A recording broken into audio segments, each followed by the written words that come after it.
ഇപ്പോഴല്ലോ പണ്ട് കാലത്ത് നമുക്ക് സ്ട്രെസ് എന്ന് പറയാനായിട്ട് അധികമൊന്നും വലിയൊരു ഹെക്ടിക് ആയിട്ടൊരു ലൈഫ് സ്റ്റൈൽ അല്ല. പക്ഷെ ഇപ്പോൾ എന്ന് പറയുമ്പം എല്ലാവരും സ്ട്രെസ്ഡാണ്, ഇൻക്ലൂഡിങ് ചെറിയ പിള്ളേർ വരെ. അപ്പോൾ ഈ സ്ട്രെസ്സ് കുറയ്ക്കാൻ നാച്ചുറോപ്പതി എങ്ങനെ ഹെൽപ്പ് ചെയ്യും? എങ്ങനെയാണ് നമ്മൾ നാച്ചുറോപ്പതിനെ അപ്രോച്ച് ചെയ്യേണ്ടത് സ്ട്രെസ്സ് മാറ്റാൻ? സ്ട്രെസ്സിനെ കുറിച്ച് പറയുമ്പോൾ നാച്ചുറോപ്പതിയിൽ ഡിഫറെൻ്റ് ആയിട്ടുള്ള അപ്രോച്ചസ് ഉണ്ട്. ഒന്ന്, നമുക്ക് സ്ട്രെസ് എന്ന് പറഞ്ഞിട്ടുണ്ടെങ്കിൽ ഒരു സൈക്കോളജിക്കൽ സ്ട്രെസ് വരാം.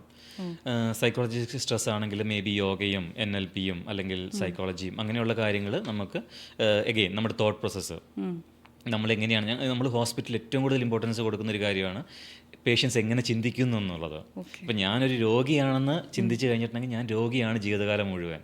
കുറച്ച് ഇപ്പം ഒരു ഉദാഹരണം പറഞ്ഞു കഴിഞ്ഞാൽ ഐ ആം എ ഡയബറ്റിക് എന്ന് പറയുന്നതും ഐ ഹാവ് ഡയബറ്റീസ് എന്ന് പറയുന്നതും വ്യത്യാസമുണ്ട് അല്ലേ. അന്നേരം നമ്മുടെ തോട്ട്സ് അല്ലെങ്കിൽ നമ്മുടെ വേർഡ്സ് ഇതിനൊക്കെ വളരെ ഇമ്പോർട്ടൻ്റ് ഉണ്ട്, എക്സ്പെഷ്യലി ആ ഒരു മെൻ്റൽ സ്ട്രെസ്സിനെ കുറിച്ച് പറയുമ്പോൾ.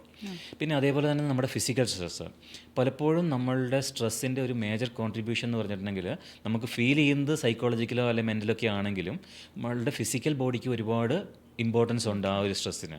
അന്നേരം യോഗ പോലെയുള്ള പ്രാക്ടീസസ് അല്ലെങ്കിൽ എക്സസൈസ് പോലെയുള്ള പ്രാക്ടീസസ് അതെല്ലാം ഒരുപാട് സ്ട്രെസ് മാനേജ്മെൻറ്റിന് ഹെൽപ്പ് ചെയ്യും.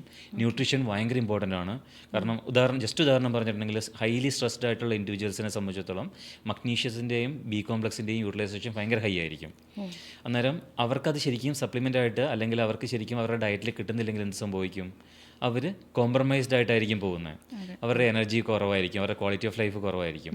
അന്നേരം നമ്മൾ എവിടെയാണ് അവരുടെ പ്രോബ്ലം എന്നുള്ളത് കൃത്യമായിട്ട് ഐഡൻറ്റിഫൈ ചെയ്തിട്ട് അതിനെ അഡ്രസ്സ് ചെയ്യുന്ന ഒരു രീതിയാണ് നമ്മൾ നാച്ചുറോപ്പതിയിൽ ചെയ്യുന്നത്. പക്ഷേ ഞാനിപ്പം താൻ ചോദിച്ചതിന് ഒരു സിമ്പിളായിട്ട് ഉത്തരം പറഞ്ഞിട്ടുണ്ടെങ്കിൽ എന്താ പറയുക, നമ്മുടെ തോട്ട്സ് നമ്മളെപ്പോഴും വാച്ച് ചെയ്യുക. നമ്മളെ ഹെൽപ്പ് ചെയ്യുന്ന തോട്ട്സ് ആണെങ്കിൽ യെസ് കീപ്പ് ഇറ്റ്, നമ്മളെ ഹെൽപ്പ് ചെയ്യാത്തൊരു തോട്ട്സ് ആണെങ്കിൽ അതിനെ മാറ്റണം.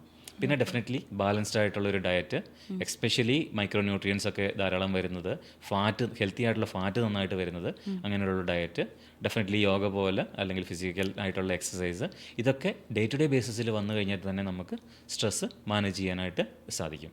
ഓക്കെ.